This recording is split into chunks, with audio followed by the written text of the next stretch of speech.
এটা হচ্ছে মিরপুর ১। হ্যাঁ, মিরপুর ১-এর এইখান থেকে হচ্ছে দিনের বেলা যতই ভিড় থাকুক না কেন, মানে রিক্সা অ্যাটলিস্ট চলে। কিন্তু আজকে এটা আমার লাইফে ফার্স্ট আমি এখানে আসছি, এরকম একটা সিচুয়েশন দেখছি। এখানে ভিক্ষুক ছাড়া কোনো কিছুই নাই, মানে এখানে ভ্যারাইটিস টাইপের অফ আছে আর কি। মানে এটা তো আছেই,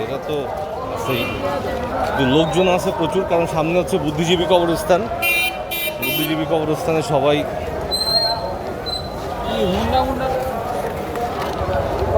দোয়া খায়ের করতে আসছে। যাদের বিজনেস করা দরকার তারা ঠিকই বিজনেস করতেছে। প্রচুর লোক, প্রচুর। মানে এটা রাত বাজে হচ্ছে এখন কয়টা বাজে?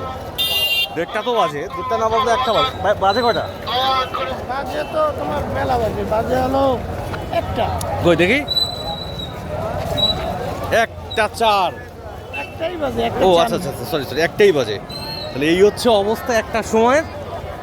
তো ক্ষুধা লেগে গেছে, খাবার দিয়ে যাক। আগে খাবার পরে খাই, আগে হচ্ছে মানুষ দেখি। এর তো মনে হয়েছে 5 আগস্ট। যাক, যাই হোক, পরের বার।